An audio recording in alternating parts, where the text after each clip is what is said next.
Good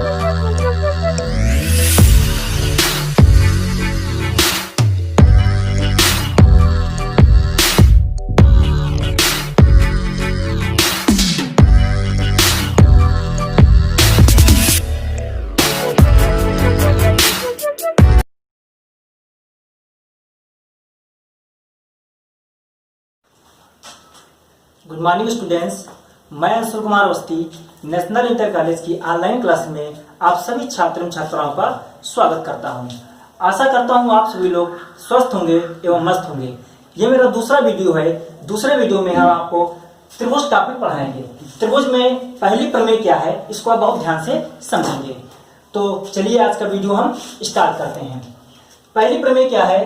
यदि किसी त्रिभुज की एक भुजा के समांतर अन्य दो भुजाओं को भिन्न भिन्न बिंदुओं पर प्रतिच्छेद करने के लिए एक रेखा खींची जाए तो ये अन्य भुजाओं को एक ही अनुपात में विभाजित करती हैं। तो सबसे पहले हम इसका फिगर ड्रा करते हैं। ये हमने बना लिया एक त्रिभुज।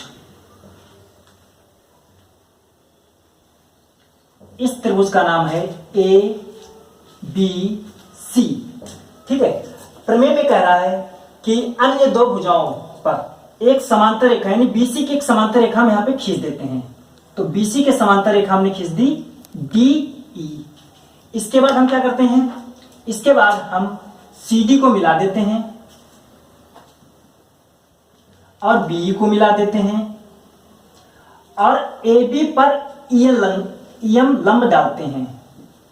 AB पर EN लंब पड़ गया और AC पर EM, ये दो लंब हम ड्रा कर लिए।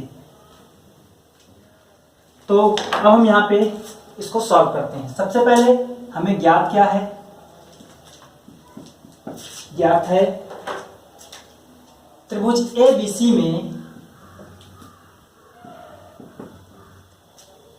सबसे पहले हमें ज्ञात है नंबर 1, जो BC रेखा है वो DE के समांतर है।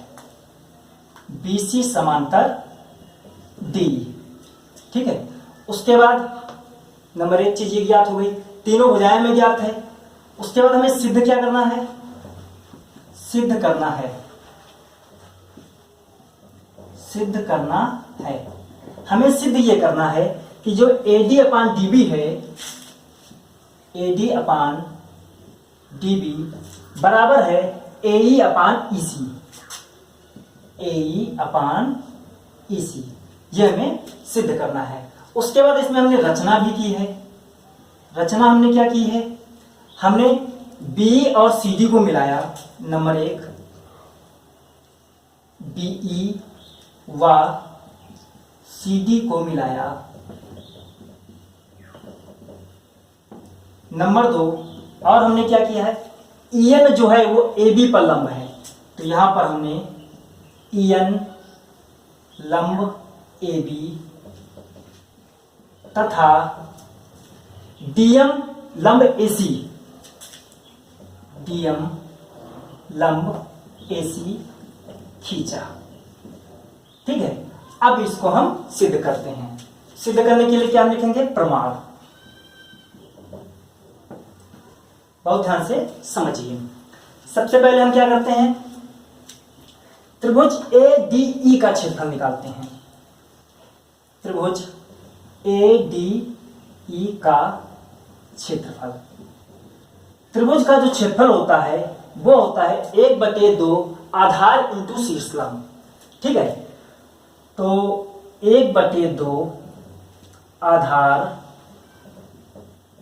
गुणे शीर्ष लंब। तो क्षेत्रफल को हम साथ में एरिया लिखते हैं। एरिया ADE ये हो जाएगा 1/2। अब बहुत ध्यान समझिए, ADE लंब इसमें क्या है? EN है, तो आधार क्या हो जाएगा? AD। तो यहां पे हो जाएगा AD और शीर्ष लंब AD के लिए क्या हो जाएगा? EN। AD इंटू EN हो गया। ठीक है। उसके बाद हम क्या करेंगे? एरिया BDE निकालेंगे। एरिया BDE, तो BDE ये भी एक त्रिभुज है। BDE ये भी बेटा क्या है? त्रिभुज है। तो त्रिभुज में यही सूत्र इसमें भी लगाएंगे। तो 1/2 और BDE में आधार क्या हो जाएगा? BD हो जाएगा।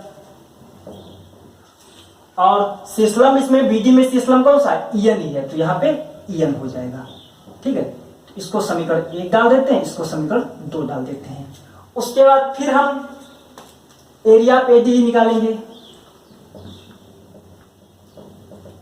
तो 1/2, पहले हमने बेस एडी लिया था, लेकिन इस बार बेस हम लेंगे एई। तो यहाँ पे बेस हम ले लेते हैं एई, यानी आधार एई ले लिया, और एई आधार पे शीर्षलम क्या आ रहा है बेटा, डीएम आ रहा है, इंटू डीएम। ये समीकरण 3 हो गया। उसके बाद एरिया ऑफ सीईडी निकाल लेते हैं। एरिया ऑफ सीडीई ये हो जाएगा 1/2। सीईडी में आधार क्या है, सीई है या ईसी कह सकते हैं, और इस पे शीर्षलम क्या पड़ रहा है, ईसी पे, ये डीएम शीर्षलम है। ठीक है, तो यहां पे हम लिख देंगे डीएम।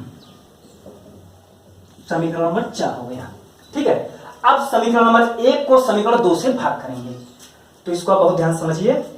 समीकरण नंबर 1 को समीकरण नंबर 2 से भाग करने पर अब समीकरण नंबर 1 क्या है, एरिया ऑफ एडीई बटे एरिया ऑफ बीडीई बराबर एडीई का मान कितना आया था, 1/2 एडी इंटू ईएन बटे area BDE 1/2 BD into EN. यहां पे बेटा ईएन ईएन कट जाएगा, 1/2 कट जाएगा, तो यहां पे बेटा क्या आएगा, एरिया ऑफ एडीई बटे एरिया ऑफ बीडीई बराबर एडी बटे बीडी आ गया। ठीक है, तो बेटा 4 समीकरण हो गए हैं, इसको हम दे देंगे समीकरण नंबर 5। ठीक है बेटा, इसमें कोई समस्या नहीं होनी चाहिए। इसी प्रकार समीकरण 3 को समीकरण 4 से भाग कर देंगे। समीकरण नंबर 3 को समीकरण नंबर 4 से भाग करने पर, तो बेटा समीकरण नंबर 3 क्या है, एरिया ऑफ एडी बटे एरिया ऑफ सीडी। अब एरिया ऑफ एडी का मान कितना है, 1/2 एई इंटू डीएम, एई इंटू डीएम। अब बेटा एरिया ऑफ सीडी का मान कितना है, 1/2 ईसी इंटू डीएम। अब आपको बेटा समीकरण में क्या दिख रहा है, 1/2 कट जाएगा और डीएम कट जाएगा, तो एरिया एडीई बटे एरिया सीडी। बेटा इसका कितना मान आ गया, इसका मान आ गया एई बटे ईसी आ गया। ठीक है, इसको बेटा समीकरण नंबर 6 दे देंगे हम।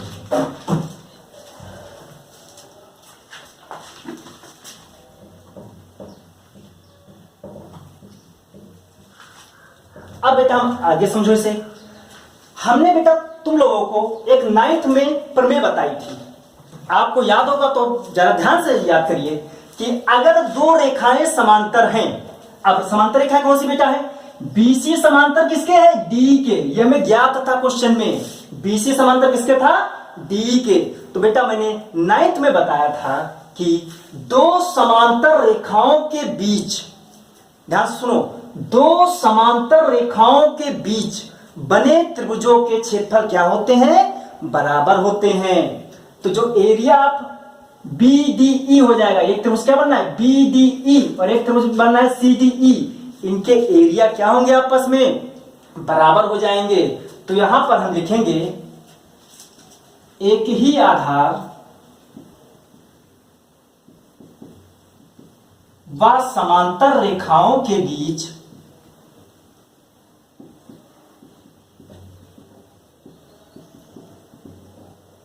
बने त्रिभुजों के क्षेत्रफल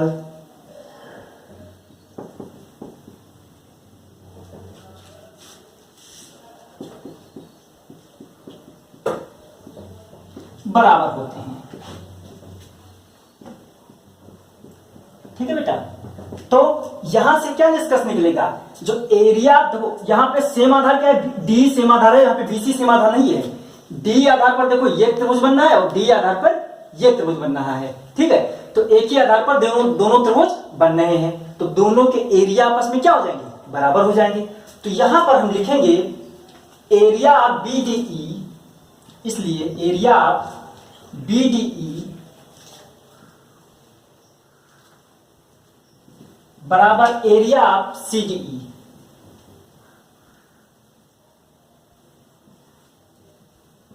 इसको दे देंगे समीकरण नंबर 7। अब समीकरण नंबर 6 व 7 से क्या हो जाएगा, जहां पर सीडीई लिखा है वहां पर बीडीई ही लिख लेंगे। तो समीकरण नंबर 6 व 7 से, समीकरण नंबर 6 व 7 से जो एरिया एडीई बटे एरिया ऑफ क्या हो जाएगा, सीडीई की जगह पे क्या लिख लेंगे, बीडीई। यहां पर लिख लेंगे एरिया बीडीई, क्योंकि दोनों के मान आपस में क्या है, दोनों के एरिया बराबर है। तो एरिया बीडीई बराबर एई बटे ईसी, और ये हो जाएगा बेटा समीकरण नंबर 6-7 के बाद क्या आएगा, समीकरण नंबर 8, ठीक है। अब समीकरण नंबर 5 व 8 से क्या हम देख रहे हैं, ये समीकरण नंबर 5 है, एरिया एडीई बटे एरिया बीडीई, और इसमें भी क्या है, एरिया एडीई बटे एरिया बीडीई। तो समीकरण नंबर 5 व 8 से हम क्या देख रहे हैं कि बाएं पक्ष बराबर हैं। कौन से पक्ष बराबर हैं, बाएं। और अगर किसी समीकरण में बाएं पक्ष बराबर होते हैं तो उसके दाहिने पक्ष भी क्या होते हैं, बराबर। इसलिए इनके बाएं पक्ष बराबर हैं तो इनके दाहिने पक्ष को भी हम क्या कर देंगे, बराबर कर देंगे, ठीक है। तो इसको भी देखिए ध्यान से। समीकरण नंबर 5 व 8 से क्या निष्कर्ष निकल रहा है, बहुत ध्यान समझिए। समीकरण नंबर 5 व 8 से, ठीक है, दोनों पक्ष बराबर हैं, इनके दाहिने पक्ष बराबर कर दीजिए। तो दाहिने पक्ष बराबर करेंगे तो क्या हो जाएगा, एडी बटे बीडी बराबर एई बटे ईसी, ठीक है। यही पर हमें सिद्ध करनी थी। अब चाहे एडी को बीडी को हम डीबी भी ले सकते हैं, यहाँ पे बीडी लिखा है, इसको चाहे बीडी पढ़ो चाहे डीबी पढ़ो, दोनों में कोई फर्क नहीं होता है। तो इसको हम लिख लेंगे, पढ़ते हुए ज्यादा अच्छा लगता है हमें। तो एडी बटे डीबी और बराबर हो जाएगा एई बटे ईसी, ठीक है। तो ये बेटा पहली प्रमेय हो गई है, ठीक है। इसको आप बहुत ध्यान से समझ लेंगे।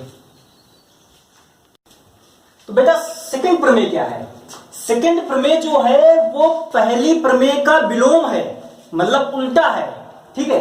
तो बेटा इस प्रमेय में क्या है, यदि एक रेखा किसी त्रिभुज की दो भुजाओं को एक ही अनुपात में विभाजित करें तो वह तीसरी रेखा के समांतर होती है। तो यह प्रमेय का विलोम है। अब इसको समझिए बहुत ध्यान से। हमने एक त्रिभुज बना लिया ABC, ABC, ठीक है, और इसमें कोई डी भुजा दी है, DE, ठीक है। तो ये डी भुजा है, ये किसी त्रिभुज को एक ही अनुपात में विभाजित करती है।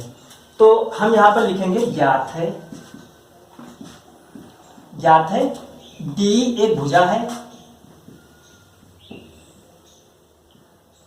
डी एक भुजा है, और हमें ज्ञात ये है कि जो AD अपान DB है वो बराबर है AE अपान EC।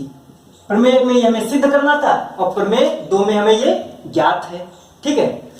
उसके बाद सिद्ध क्या करना है, सिद्ध करना है कि जो D है ये BC के समांतर है, ये हमें सिद्ध करना है। अगर कोई रेखा किसी त्रिभुज को एक ही अनुपात में विभाजित कर रही है तो हो जाएगा AD अपान DB बराबर AE अपान EC, ये हमें ज्ञात है। सिद्ध क्या करना है, जो D भुजा है वो BC के क्या है, समांतर है। तो हमें सिद्ध करना है D समांतर है BC के, ठीक है। उसके बाद हम रचना करते हैं। अब बहुत ध्यान से समझना आप लोग, रचना करते हैं। रचना हमने क्या कर ली है कि BC के समांतर एक रेखा हमने खींच ली, BC के समांतर हमने क्या कर ली, एक रेखा खींच ली।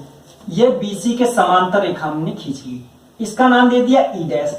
फिगर से ये रेखा BC के समांतर नहीं लग रही है। आप कहेंगे सर ने फिगर गलत बना दिया, लेकिन गलत नहीं है। हमने एज्यूम किया है कि ये D डैश है वो BC के समांतर है, ठीक है, ऐसा हमने एज्यूम किया है। लेकिन D जो है BC के समांतर नहीं है। तो हमने यहां पर क्या कर लिया बेटा, D डैश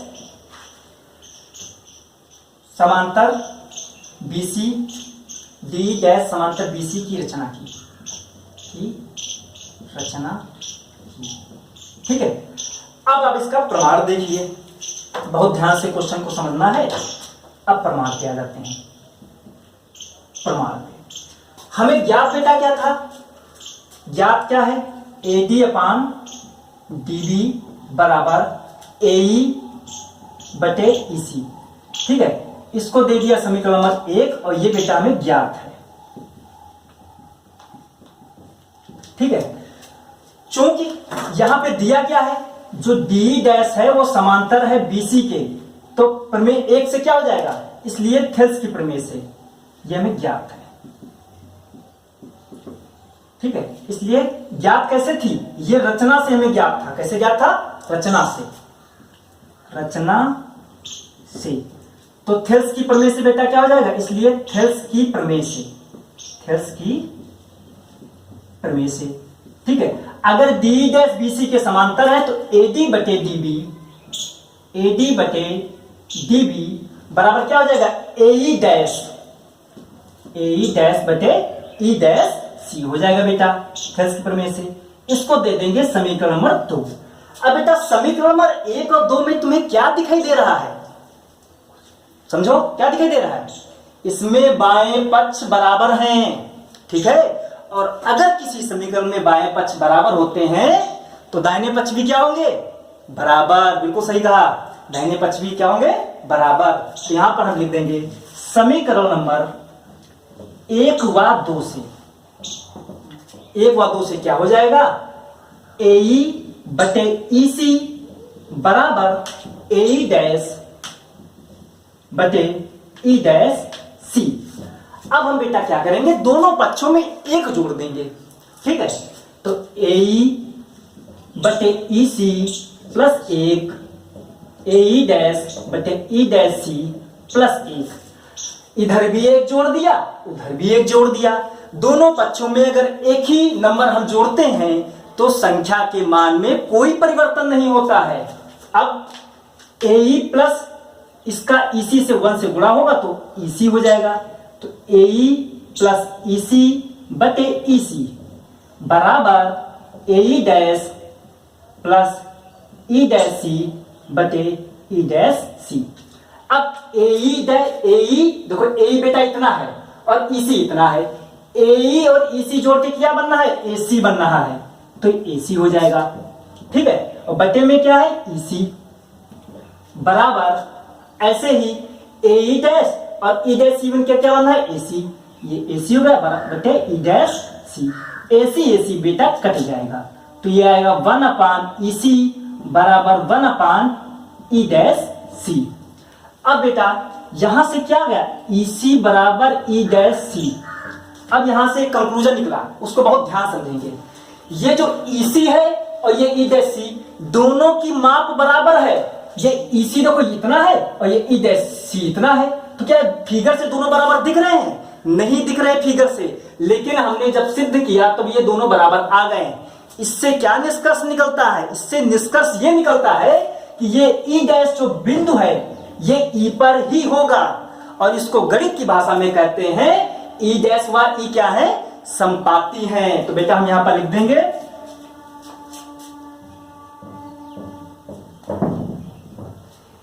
देंगे E डैश व E क्या है, संपाती हैं। संपाती का मतलब क्या हुआ कि E डैश बिंदु E पर ही है।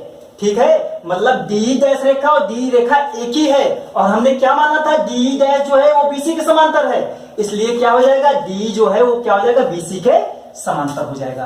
तो यहां से हो जाएगा D समांतर BC।